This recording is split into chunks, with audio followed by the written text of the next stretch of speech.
Enda supa olosho le Papua atua toonkaik pokirare. Erorita ntae olosho le Tanzania.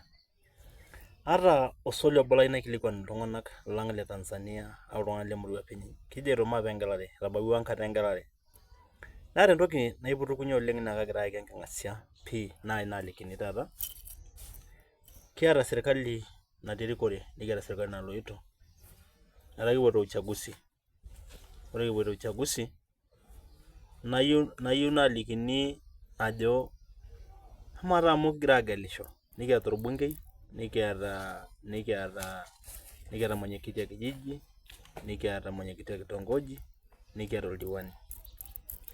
Netaa kiting'ito serkali enkata peepuoi engelare. Ore kulo arin pookin ootorikoki nkishu, nitu edol iltung'anak ootisiraki ndani ya serkali au tiatua orkijiji nesiri duo ajo wafanyakazi le serkali.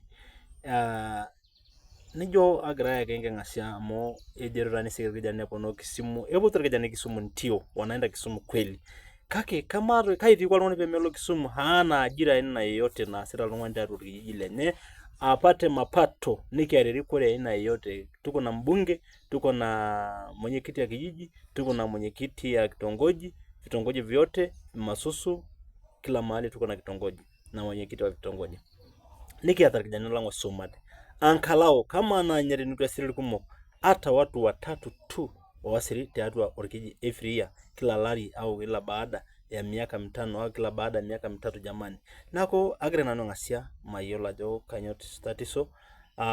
Naai nalikini esipata naake meeta serkali uwezo duo matejo naai nasirie irkijanani, nejoito irkijanani kipuoito Kisumu, epuoito irkijanani Kisumu kwa sababu ya matatizo, kwa sababu ya kujihukumu maisha ya kila siku. Eyieu peenya endaa, eyieu peemisho, eyieu pees maendeleo